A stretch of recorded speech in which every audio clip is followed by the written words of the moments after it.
What big events have you been to in Vegas? Because I'm not a big Vegas haunch. Yeah. I went there recently for a softball tournament. I've been there a couple times in my life, and I saw some events, and I just wanted to share. But what big events have you done in Vegas? The first time I've ever gone to Vegas was when I covered the Pac-12 championship tournament. And it was for basketball, for men's basketball. And it was, Delon Wright was playing for Utah. Oh, wow. Kyle Anderson, Zach LaVine, Jordan Adams was playing for UCLA. Aaron Gordon, Nick Johnson was playing for Arizona. So it was that tournament. I mean, it was, and I was like, wow, this is great. But I'd never been a Vegas guy. But that tournament, it was held at the MGM Grand. Oh. And in between games, people will run up to the sports book, place their bets. Then you go back down courtside. And I was like, wow, Vegas could hold a tournament here. And obviously they had the Mountain West out there. They had the West Coast Conference tournament out there. Sometimes they get the Big West tournament. So I was just thinking like, man, this wouldn't be bad for a sports town. Yeah. So that was the one big event. I've been there. When else did I go there? I went there for the Jets-Raiders game this past year, but that's it. Okay, so you went to Allegiant. Oh, it went to the Allegiant. Yes. And then Summer League. I covered Summer League one year. So now that was at Summer League. Thomas and Mack? Thomas and Mack. Yeah. Thomas, Mack, and Cox are connected together. Yes. And so you could go into Cox Pavilion, and all you got to do is walk down the hallway. You're at Thomas and Mack. It's a big walking town. Right. At least I found it to be a big walking town because I walked the strip. So I went December 3rd, that weekend, and it was Niners-Eagles, okay? And when I went, Friday night was the Pac-12 championship. We were staying at Planet Hollywood, so it's on one end of the strip, and I walked all the way, me, Crow, and my buddy Gabe, all the way through the Excalibur, where we're staying this weekend, and I went to Allegiant Stadium. And the entire time, I thought everybody was walking to the game. No. They were going to the hockey game. They were going into the casinos. They were doing everything. And there was also a Pitbull concert. Right. Everything. It wasn't just one thing. It is a huge event town. And I kind of underestimated it. Like in terms of being able to support big sports. So Friday night, I go to Allegiant Stadium, and you said it to me, and I didn't listen to you. I should have brought aspirin into that stadium. It is so loud. And a college event maybe is different than some of the NFL events. My head was ringing from how loud it was. And it's a beautiful stadium. Oh, it is. Absolutely beautiful stadium. So then Saturday, I went to the MGM to watch a basketball game, Gonzaga versus USC. And our boy, Roxy Bernstein, tell me more, was on the call with Jay Will. And I walked right up. We got to sit, courtside. Right. Roxy hooked it up. Please explain. Yes. And all the UW fans were also Gonzaga fans. Right. And to your point on the MGM, I had never been in there, and I was like, oh, this is really, really cool. They didn't have the same amount of seating for a boxing because they kind of put curtains up. Yeah. But the way it flows into the casinos. Oh, yeah. It's amazing. I underestimated the entire experience. Vegas, so Summer League, been down there a couple times, and the access you get in Summer League, which is really, you get a lot of access to players. I remember, I was looking back at some old videos not too long ago for Yardbreaker Fox Sports when my guy Eddie Masonette and I used to do these videos for Yardbreaker/Fox Sports. We had a young Kelly Oubre Jr. in one of those videos. No. We're doing One's Gotta Go, Fast Five, In and Out, Five Guys, Super Duper Burger, whatever it was. And there was a young Kelly Oubre Jr., but you get the access. And I watched how Vegas fans flock to the gates. When they open the doors, you ever see Jerry's World where they open the gates and all the Cowboy fans running there? Yeah. That's the same thing with Summer League. They're running in there to get a seat. And when Laker games are happening, even in Summer League, Thomas and Mack is packed. 16,000 plus, packed. When you get a big game, between the top two picks of the draft, packed. And so I thought, damn, if Vegas had a basketball team, they'd have no problem selling it. And now you see it with the hockey team. Yeah. You see it with their football team, the Raiders, although a lot of people say it's a neutral site game for the Raiders. And when I was at the Raiders-Jets game, it was mostly Raider fans. It was about 75% Raider fans. And that was Raiders-Jets? Raiders-Jets. Jets have a pretty big fan base. They got a pretty big fan base. Yeah. And I get that a lot of away teams are going to use that as their road trip of the season. But Las Vegas as a sports capital, it's quickly becoming that. And they're getting tournament games. Yeah. Think about the Sweet 16 March Madness last year. Sweet 16 Elite 8 is in Las Vegas. Yeah. UConn, really Gonzaga, cool. UCLA. They're getting preseason games here at the T-Mobile Arena. You're getting all the USC fights, and now you get the Super Bowl. You better believe that they're going to be in a rotation for the rest of the time. Yeah, no doubt. That's the way I'm looking at it. And I was just thinking, like, when we were kids, the majority of my Las Vegas, because we didn't go there. Like, my family didn't go to Vegas. We didn't fly. We didn't have any money, number one. I didn't fly until I was 18. I was my 21. first flight. Yeah, I was 21. But, like, point being is, like, all my views of Vegas were through either, like, TV or movies. Right. Like Casino, Goodfellas, movies like that. Striptease. Showgirls. But having now I'm just gone saying. there. No. Having now Elizabeth gone Berkley. there. Shout out Elizabeth Berkley. Do not talk about that. And I went there in like my 20s, right? And it was so different than what it is now. I went there now and I was thinking to myself, like, it's so mainstream. Like, that was the thing I kind of underrated about it, is that back in the day, and I was watching the Tony Hawk doc, and I've watched different things, like when it comes to like weed for right now. Like, weed 15 years ago, if you wanted to buy some weed, you had to go meet somebody where? In a parking lot somewhere, or you had to meet them, at a McDonald's or whatever. Nowadays, I can have Ease deliver the stuff right to me, depending on the state that I live in, okay? And I was watching the Tony Hawk doc, and the reason I bring that up, my brother was a skateboarder. There was a stigma with skateboarding. Yeah. And Tony Hawk talked about it. If you were a skateboarder, it's like, oh, he's a pothead, he's a punk, he's this, he's that. Skateboarding is the most innocent thing that's out there, right? And now it's totally mainstream. But 15 years ago, if you would have seen a kid with skateboard, oh, there's a bunch of punks, they're going to spray paint the wall. Totally mainstream. Las Vegas went from being this taboo place that none of the sports entities wanted to dip their toe into. And now, to your point, I think they're getting baseball. I think they're getting an NBA team. No, they will. The WNBA team was at the MGM when I was watching Gonzaga USC. Exactly. It was a who's who. No, they sell it out. And my guy, Brian Francis, one of my good friends, went to George Washington High School with me. He attended UNLV right out of high school, out of Washington. This was back in 2000. This guy has never come back. He's got a family, 3 kids, lovely wife, Portia, big house, living large. And he's told me, every time I go to Summer League, I go meet up with him.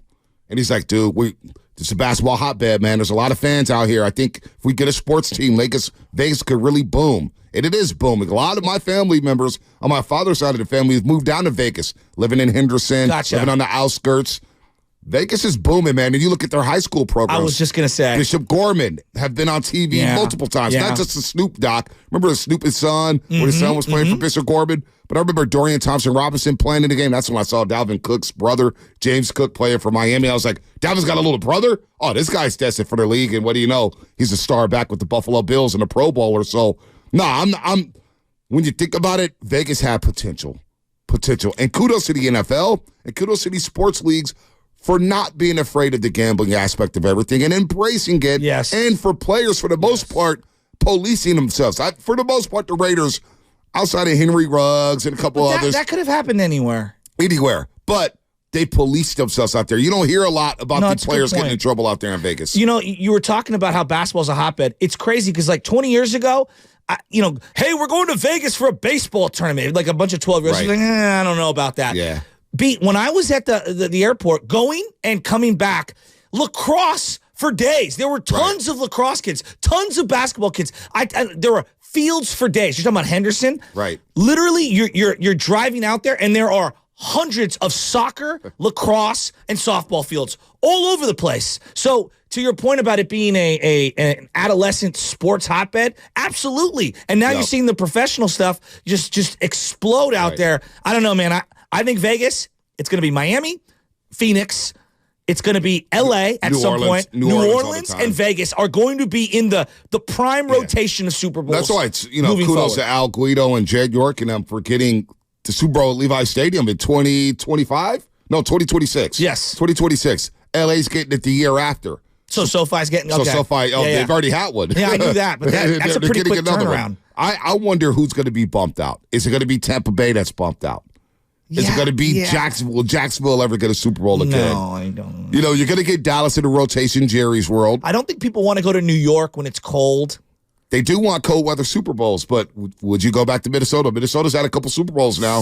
I don't know. I've never been to a Super Bowl. You know what I mean? So I have no idea what to make of any of this. I'm shocked that we're going to Vegas. And New York, New Jersey just got announced they're going to have the World Cup final in a couple of years. Now, is that going to be in the winter? That is summer. So that's what I thought. Yeah. Summer. Yeah, they're going to need to bring in grass because FIBA does not let their soccer players play on turf. Well, that turf, that left turf is terrible. So hopefully they'll go to grass. It just comes to the World Cup now that we have this. Like we couldn't just do this. We're multi-billion dollars and it takes the World freaking Cup. Sorry, Messi's not going to play on it. Oh, okay, we'll change it. 5 games at Levi Stadium.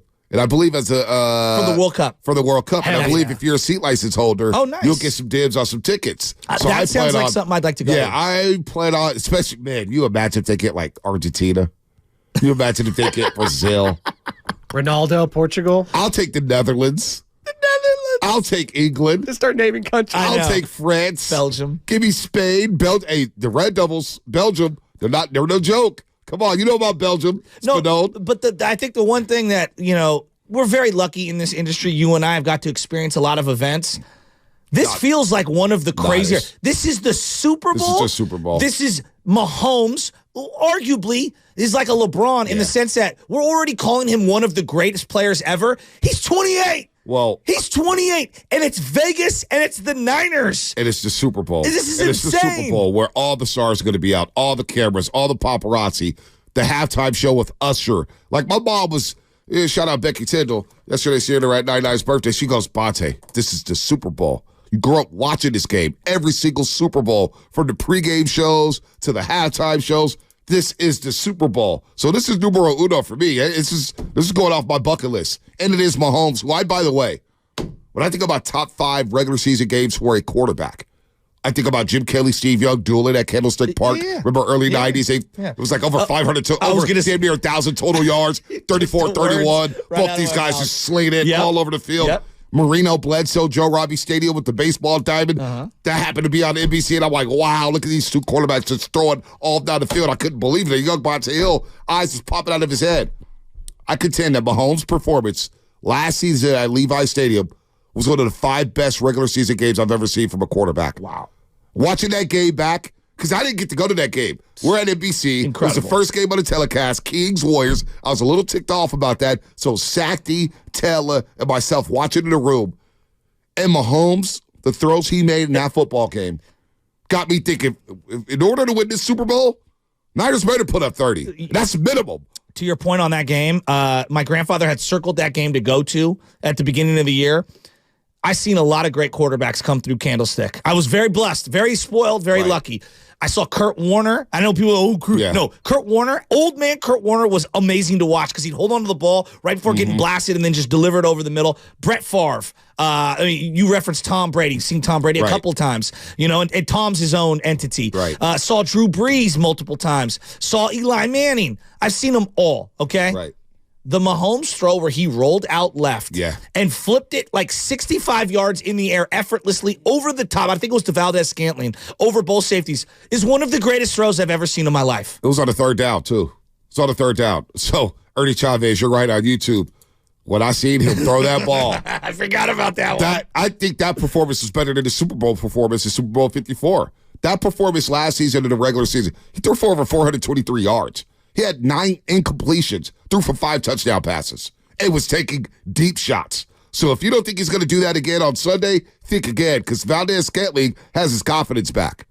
He's got his confidence back. So I think the Niners, in order to win this game, and we'll break it down all week long. I can't wait. Niners are going to have to score 30 at least.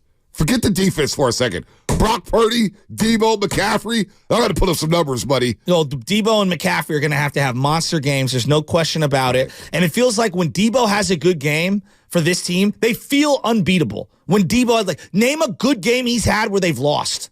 Very few. Very few. Very few. McCaffrey can have a big game and they can still lose. I do feel like when Ayuk has big games, they also win. But, this offense is going to have to score. I mean, you got Mr. Irrelevant going up against one of the greatest players the game has ever seen. This is a David versus Goliath matchup. Mr. Irrelevant starting in the Super Bowl. How about that story? You would think we all love underdog stories. J.J. Watt, he had a tweet yesterday. He was like, we usually love underdog stories. But for some reason, Brock Purdy gets all this hate. Anyway, we're